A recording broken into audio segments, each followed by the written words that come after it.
of the most striking things for newcomers and outsiders of manga is this: the fact that the manga is backwards. The cover is on the back and the manga is read from right to left. It's one of those things that coworkers seeing it on my desk or people watching me read it on the train comment more often, but have you ever stopped to wonder why that is? Not why manga in general is this way, the Japanese just read it that way, supposedly because when they wrote scrolls way back in the good old days, they would open, read, and write them from right to left. But that's true for all of their books, not just manga. But when we translate a book from Japan into any language, we don't flip it like we do it to manga. It doesn't make any sense. So why do we do it for manga? Why don't we just flip it so it fits better our own reading order? Surely that would attract more people and eliminate one of the earliest barriers for potential new readers. Well, we used to. This right here is a weird-ass volume of Akira. It's the Portuguese edition released in 2004, but it is just a translation of the original American release, released in 1998 by Epic Comics, and it's a really good place to start because Akira was one of the first popular manga released in the United States. One of the fun things the American Akira release did that mine doesn't is go into detail at how much effort it took to localize the manga. Every page of this manga was flipped, which for some reason is known as flopping rather than flipping. I don't know, I don't like it. The entire thing was also reformatted to fit the American format of comics, being also originally divided into 38 issues as opposed to the only 6 big boys of the Japanese version. Not only that, but Japanese special effects had to be removed and replaced by English ones, which meant redrawing a lot of the backgrounds. Many balloons also had to be resized to fit the English lines, and on top of all of that, everything was colored for the international release, with Akira actually being the first comic in the world to be colored digitally. All of this was made with the help and encouragement of Katsuhiro Otomo, Akira's own mangaka. Otomo did not want Akira to be rejected by the American readers because it was a foreign thing from a distant country, rather wanting to localize it in a way where the manga could be seen as just a comic like all the others in comic book stores.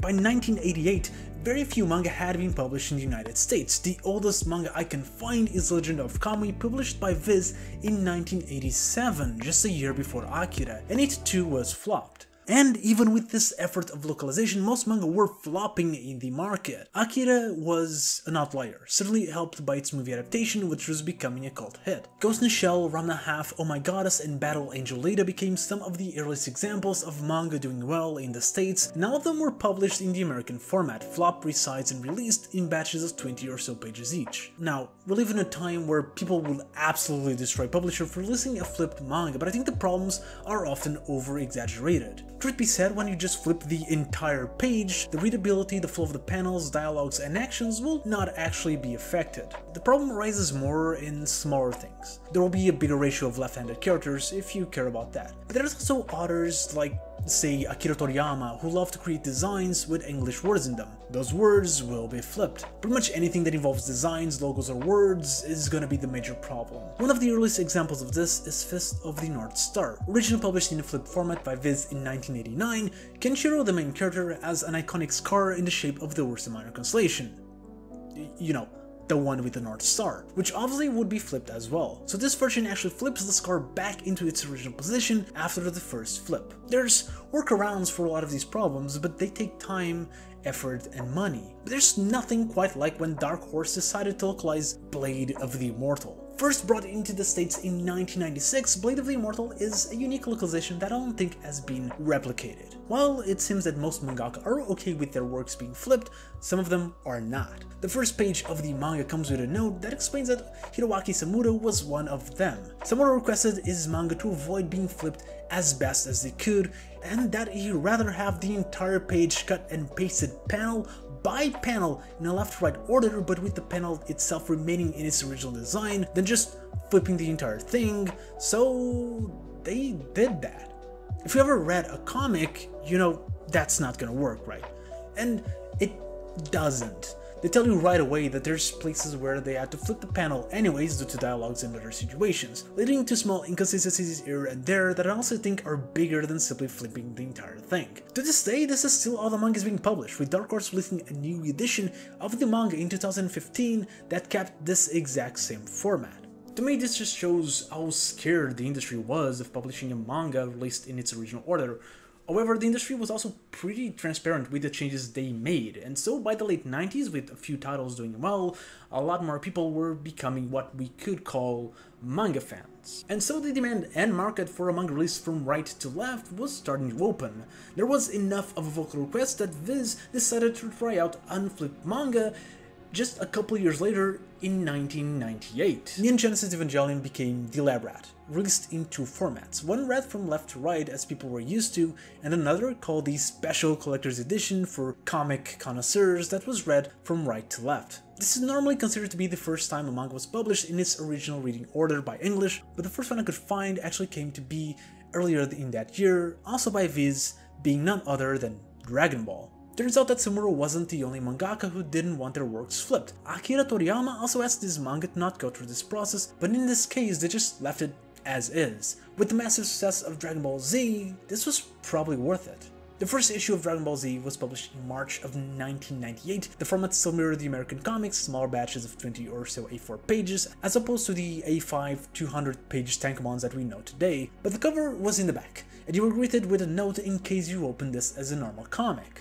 You're reading this in the wrong direction. The first issue of proper Dragon Ball was released next month in the exact same format. These were the trailblazers that proved that this format could have their readers, with Dragon Ball still becoming Viz's best-selling series despite the natural reading order. However, Neon Genesis Evangelion left to right edition still outsold the more purist one, so it's not that unexpected that the format still remained the standard for a couple more years. By the dawn of the new decade, things started to change. The year 2000 saw a new release of Dragon Ball. Tagged as a graphic novel, this edition was much more similar to the volumes that we have today. 200 pages, A5, you know the deal by now. At this point, manga has been released in the States for around 15 years, and more titles are getting notoriety. In terms of anime, things have been increasing in popularity since Neon Genesis Evangelion aired in 1996, and 1998 had birthed Toonami. All the titles that we've been mentioning as popular in manga had aired anime and had become even more popular in that format. With a full-on anime boom happening in the early 2000s, hell, 2003 even saw an anime movie winning the Oscar for Best Animated Feature for the very first time. Not only that, but the late 90s and early 2000s also had something else grow in popularity and accessibility: the internet. If the bigger number of iconic titles on TV, movies, and bookshelves increased the notoriety of anime and manga, the internet was the place where you could really learn about these titles. The internet also brought more prominence to what was a pretty underground movement up to this point: scanlations. Scanlations have existed since before official manga releases. We can track them as far back as 1977's fan translation of Phoenix by Osamu Tezuka, which was done by a group that included the now renowned manga historian and translation Frederick L. Schath. The earliest digital remnants of scanlations online were from a Ramna Half translation firm that talks about the translations as far back as 1989, whose link seems to now be dead, sadly. These early translations were mostly shared via mail through CDs or digitally through email. It was only in the late 90s, around 1998, that the first scanlations hosted online started to appear through website hosting services like GeoSites and Angel Fire. The early 2000s saw the emergence of IRC channels, and with them came the first wave of scanlation groups. What used to be done by one guy with MS Paint was now turning into an organized effort, with groups recruiting various members with different skills and resources to make scanlations that could often rival the official releases for free and now easily available. The first one of these was Manga Scans that formed in 2000, scanlate the at the time unavailable ecchi rom-coms like Ease and Lavina. They would eventually go to form Manga Project Scanlation Group, one of the biggest from the early era of scanlation groups, and many more would appear during 2000, 2001 and onwards. If you want to know more about the history of scanlations, I found a blog called Inside Scanlation, which was where I took all of this information, and I honestly only covered the first 2 chapters very succinctly, so I'll be leaving a link in the description below for anyone that is curious. But the important part for this video is that, well, yes, there were some scanlations that did bother to flip the manga, including, ironically enough, one from Dragon Ball that predated the Viz release.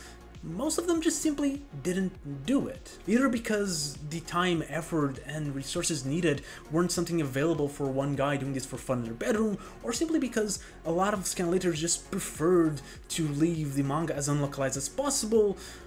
If you're reading scanlations, which at this point a lot of people were, you were reading a good chunk of it from right to left. By 2002, anime and manga were well established with a decent fan base. This was not its biggest peak, but this was far from the early days. There were a lot of people who liked anime, who liked manga, and they knew how manga was read in Japan. So, at this point, the market was more than ready and willing to have a publisher go all in publishing manga in its original format. All they needed was one that wasn't scared to do it. Cue Tokyopop. Now, by this point, Tokyopop had been in the manga market for a couple of years. Originally mixed in entertainment, Tokyopop started with a manga magazine called Mixed Zin in 1997. It published titles like Parasite, Sailor Moon, and Magic Knight Rayheart, all of which were flipped. They would also eventually publish them in volume format. Tokyopop would find success through the quite popular Sailor Moon, being the first publisher to go all in on shoujo manga, as well as their pricing per volume, which was almost half of the rest of the competition. By the time we got to 2002, they were already a pretty established company with a lot of cash. And you know what you do when you have lots of cash? You start thinking, how can I save more money so I can get even more cash? And the answer was right in front of Tokyopop. By getting rid of the flipping process and the man work necessary, they could publish manga faster and cheaper than all of their competitors. The only problem was how to get people to buy manga read backwards. Thankfully for Tokyopop, there was a good thing they were good at, besides being a horrible company to work at, was marketing. From making deals with bookstores to get more space reserved for their manga, to giving stands and shelves specific for manga for bookstores to use, Tokyopop's marketing may actually be an unsung hero of manga's rise to popularity in the early 2000s. So what did they do? Well, in January of 2002, they announced their 100% authentic manga initiative. Starting in April of the same year, all of their new manga would be released in their authentic Japanese right-to-left format. Those new manga would be Marmalade Boy, Chobits, GTO, Cowboy Bebop, Dragon Knight, Mars, Planet Ladder, Realbot High School, and The Skull Man. And why should you buy these? Well, easy, because if you didn't, then you weren't a real, true manga fan. You were a poser, a fake, someone who'd be content with lesser translations. Because Tokyopop were the only ones that truly cared about manga, the only ones that would give you what you wanted, nay, what you needed. True, 100% authentic Japanese manga. The only ones doing it, not because an author or a Japanese publisher asked them to, but because of you, the manga fan. All of the other publishers, disgusting, giving you lesser manga, butchered, destroyed, ruined, untrue. You wouldn't want that, would you? For your stories to be butchered beyond recognition, for you to be unable to read them as they are meant to be read, would you? Well, then show it.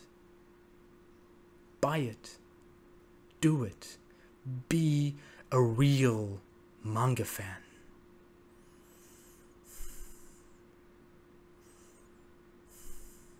And it worked.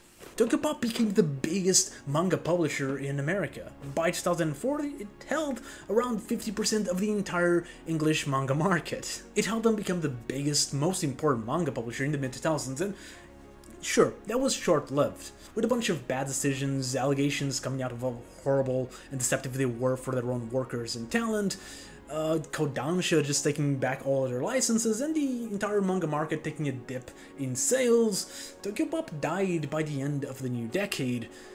But for a moment there, nothing else really mattered. Tokyopop showed that skipping the flipping process, making manga easier, cheaper, and faster to make, worked. Not only worked, but it worked even better than doing the entire thing, so why would other companies keep doing it? And so they didn't. By 2003, pretty much any new manga released by any publisher was released in its Japanese format. And it has been this way ever since. Almost all of the big releases from the 90s have had new releases since then in its original Japanese format. Things like Akira, Fist of the North Star, Ghost in the Shell, Ramna Half, anything but Blade of the Immortal, really. And while I've somewhat defended the process of flipping manga, I obviously prefer it to be this way. It is just less complicated for everyone around, and it's fully faithful to the author's intentions. Yes, sure, the first time you read manga, it's gonna be a little bit awkward, but give it an hour or two and you'll be golden. Forever. That said, I do think flipping manga was a necessary evil. I don't doubt Tokyopop would have been as successful had they tried the same move just a couple years before. With most people having very little to no knowledge of what a manga was in the 90s, I think most titles, if not all, bare big titles like Dragon Ball would actually fail to be successful. I don't think Otomo was wrong back in 1998 in wanting to change his own manga to better fit the American market. But in a world where manga is outselling American comics in America, in a world where I go to my local market and see random manga volumes near manga agendas and manga art tutorials, then yeah, it makes sense to keep it in its original format. And yes, I understand that this video is very English focused, but it's pretty much impossible to do a video like this that would tackle every single country. Pretty much every country has its own history with manga markets. But in the case of Portugal, my own country, the manga history is pretty bare bones. The first manga release was released back in 1996 and it was run in half and it just followed the American format. In fact, most, although to be fair not all, of these manga followed the American releases. Our first unflipped manga was also Dragon Ball, released in 2001, but it wouldn't become a normal thing until 2006. And I bet that we changed to the unflipped format because by 2006, pretty much everywhere outside of Portugal was already doing the same, so we just followed suit. I doubt that this is true for every country, but I believe there's a lot of countries out there that still have to thank Tokyopop for having unflipped manga. But I am curious, if you are from a non-English country, when did your country stop flipping manga? And what was the first one, the trailblazer? Let me know in the comments below. And if you want to know more about manga history, then maybe check out the playlist on the left. And if you watched until here, thank you very much, and I'll see you next video.